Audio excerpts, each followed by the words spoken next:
പിലാത്തറ വിളയാങ്കോട് ദേശീയപാതയിൽ ഡിവൈഡറിനായെടുത്ത വെള്ളക്കെട്ടിൽ വീണ് ബൈക്ക് യാത്രക്കാരൻ മരിച്ച സംഭവത്തിൽ പ്രതിഷേധവുമായി ഡിവൈഎഫ്ഐ. കരാർ കമ്പനിയായ മേഘ കൺസ്ട്രക്ഷൻസിന്റെ വിളയാങ്കോട്ടെ ഓഫീസിലേക്ക് ഡിവൈഎഫ്ഐ പ്രവർത്തകർ മാർച്ച് നടത്തി. കരാർ കമ്പനിയുടെ അനാസ്ഥയാണ് അപകടത്തിന് കാരണമെന്നാരോപിച്ചായിരുന്നു മാർച്ച്. കഴിഞ്ഞ ദിവസം രാത്രി പിലാത്തറ വിളയാങ്കോട് ശിവക്ഷേത്രത്തിനു സമീപത്തെ ദേശീയപാതയിലെ വെള്ളക്കെട്ടിൽ വീണ് ബൈക്ക് യാത്രക്കാരൻ മരിച്ച സംഭവത്തിന്റെ പശ്ചാത്തലത്തിലാണ് ഡിവൈഎഫ്ഐ പ്രവർത്തകർ ദേശീയപാത നിർമ്മാണ കരാർ കമ്പനിയായ മേഘയുടെ ഓഫീസിലേക്ക് മാർച്ച് നടത്തിയത്.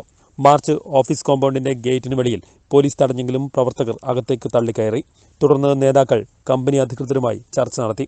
24 മണിക്കൂറിനുള്ളിൽ എല്ലായിടത്തും മുന്നറിയിപ്പ് ബോർഡുകൾ സ്ഥാപിക്കുമെന്നും അപകട സാധ്യതയുള്ള കുഴികൾ നികത്തുമെന്നും അധികൃതർ ഉറപ്പു നൽകിയതായി ഡിവൈഎഫ്ഐ ജില്ലാ സെക്രട്ടേറിയറ്റ് അംഗം CP ഷിജു പറഞ്ഞു.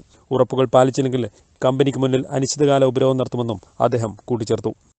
അടിയന്തരമായി വെള്ളക്കെട്ട് ഒഴിപ്പിക്കാനും അതോടൊപ്പം തന്നെ വേണ്ട എല്ലാ സ്ഥലങ്ങളിലും സൈൻ ബോർഡ് സ്ഥാപിക്കാനും അതോടൊപ്പം തന്നെ ഡിവൈഡർ ഉൾപ്പെടെ സ്ഥാപിച്ചുകൊണ്ട് യാത്രക്കാരുടെ യാത്ര സുഗമമായി നടത്താൻ ആവശ്യമായുള്ള പ്രവർത്തനങ്ങൾ സംഘടിപ്പിക്കാൻ വേണ്ടി നിലവിലിപ്പോൾ ഇവിടുത്തെ അധികാരികളോട് ഞങ്ങൾ പറഞ്ഞിട്ടുണ്ട്.